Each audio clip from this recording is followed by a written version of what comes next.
여러분들께서는 이제 인터내셔널 트레이드가 우리가 흔히 얘기하는 무역이라는 표현이다라는 거 이렇게 기억을 하시면 될 것 같아요. 그리고 실제 우리가 무역회사에서 근무하시는 분들은 외국에 있는 바이어나 셀러들하고 대화를 하실 때, 무역이라는 표현을 쓸 때 특히 미주 쪽 같은 경우에는 인터내셔널 트레이드라는 표현을 쓰면 안 됩니다. 그 사람들은 인터내셔널 트레이드라는 표현 자체가 없어요.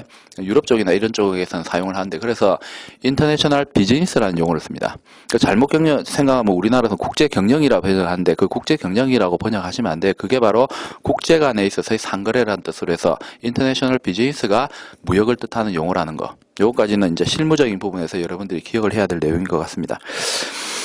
자, 그리고 이러한 무역하고 관련되어서 교재에 보시면은 무역 관련 분야에 있어서 국제적인 상관습, 그리고 국제 협약들에 대한 정의들, 그리고 종류들이 나오게 됩니다. 여러분들은 이런 부분에 대해서는 반드시 암기를 하셔야 돼요. 자, 우리가 무역이라고 하는 부분은 크게 계약이라는 부분이 있고, 그 다음에 대금 결제라는 부분이 있어요. 실제로 그 상거래가 일어났을 경우에 대금 결제라는 것은 상당히 중요하죠. 그리고 원격지간에 있어서 물품을 실제로 전달을 해줘야 되기 때문에 운송이라는 부분도 상당히 중요합니다. 그리고 보험하고 관련되어지는 부분도 있고, 실질적으로 그 당사자 간에 분쟁이 발생할 수 있어요. 그래서 이러한 분쟁이 발생했을 때 분쟁을 해결하는 부분에서 크게 5가지 영역으로 구별을 할 수 있습니다. 이러한 5가지 영역에 대해서도 각각에 있어서 관련되어지는 국제 간에 있어서 지켜야 되는 상거래와 관련되어지는 국제 상관습들이 상당히 많이 있습니다. 여러분들은 계약하고 관련되어진 국제 상관습이 무엇인지, 대금 결제하고 관련되어지는 국제 상관습이 무엇인지, 운송과 관련되어진 국제 상관습이 무엇인지 정확하게 여러분들이 이해를 하셔야 됩니다. 왜냐하면 이 자체가 무엇인지 묻는 게 시험 문제 많이 나와요. 다음 중 계약 관련 국제 상관습에 해당되지 않는 것을 고르세요 라는 아주 간단한 문제, 사실은 맞추라고 내는 문제인데 틀리는 사람들이 굉장히 많죠.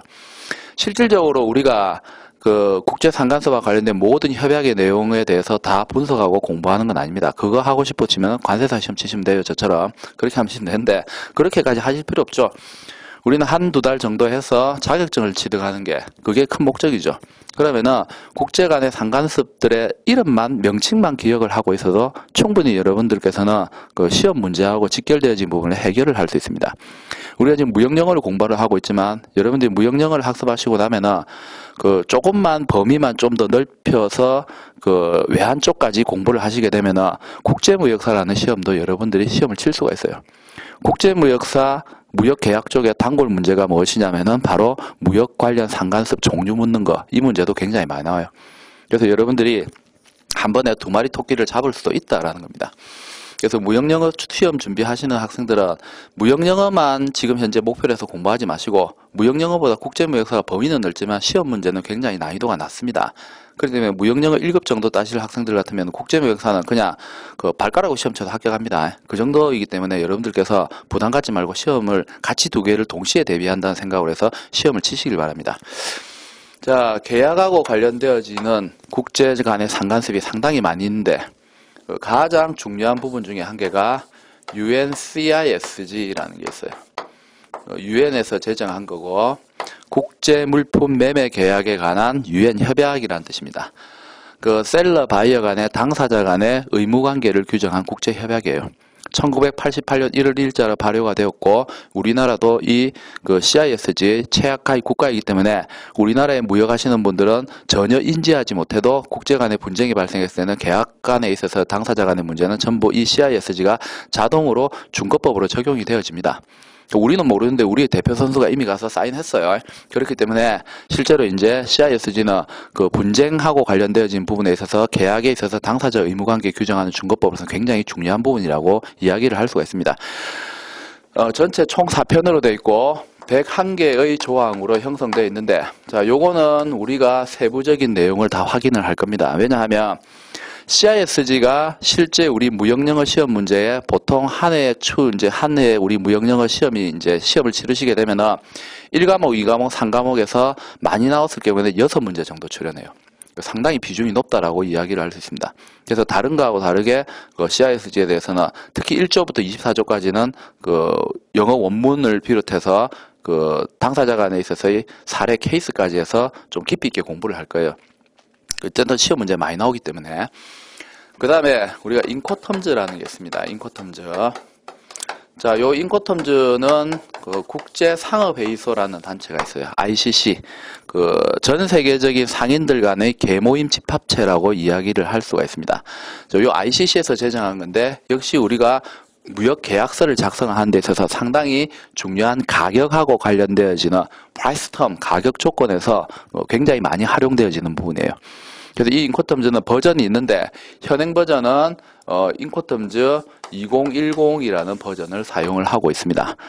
총 11개의 가격 인도 규칙으로 형성이 되어져 있는데, 11개 전체에 대해서 그 영문 부분부터 우리말 분석까지 전부 다 수행을 하게 될 겁니다. 그래서 인코텀즈 부분도 여러분들이 잘 이해를 하셔야 돼요.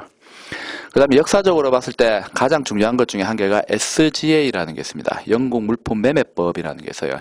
그 안에 무슨 내용이 들어있는지는 모르셔도 됩니다. 하지만 SGA라는 이 법안을 모델로 해서 UN에서 CISG를 만들게 되었어요. 그래서 상당히 우리가 계약하고 관련되어진 부분에는 역사적으로 굉장히 큰 의의가 있는 법이 바로 영국 물품 매매법이에요. 그래서 SGA라는 법안이 있다라는 것만 알고 있으면 됩니다. 그게 계약하고 관련되어지는 국제 상관습 중에 한 개이다. 이렇게 여러분들이 기억을 하시면 될 것 같아요. 자, 그 다음에 교재에 보면은 UCC라는 것도 있죠. 자, UCC. 자, UCC는 그 미국 통일상법전이에요. 미국 통일상법전. 우리가 미국 법까지 알아야 됩니까?